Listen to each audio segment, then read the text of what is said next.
Let the bubbles rise to the surface. Allow the uncomfortable feelings rise to the surface.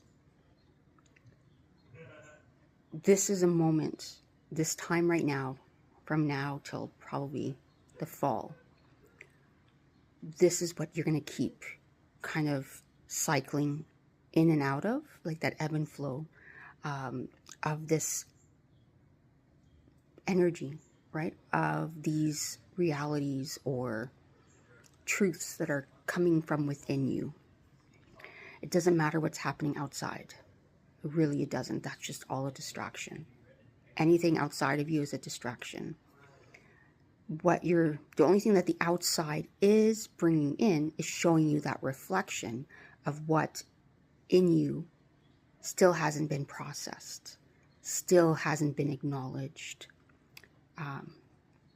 Things that you are still either trying to ignore, kind of lying to yourself, sadly, right?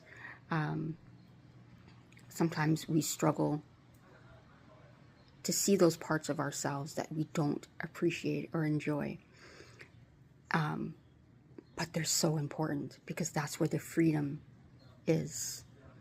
When you can acknowledge those things, right? Where, like, for an example, I'll give you. So I did notice, and again, this has already been quite a few years past.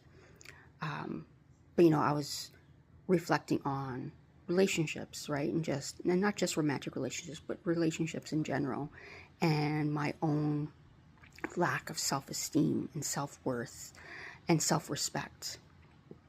And something I had to realize was the codependency aspects of me.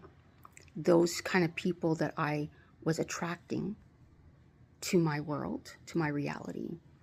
And how at times in that codependency, I was being a martyr, and martyrdom often has many factors of manipulation. So sure, in my mind, I'm like, oh no, I'm doing this to help. But really, it was a form of manipulation, because then there was a level of, now you owe me, right? Look what I did for you, right? So now you're going to love me more, right? So you would do things in hopes that that person would recognize you and love you more.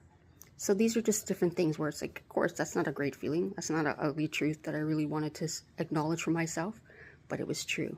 And in that began my freedom.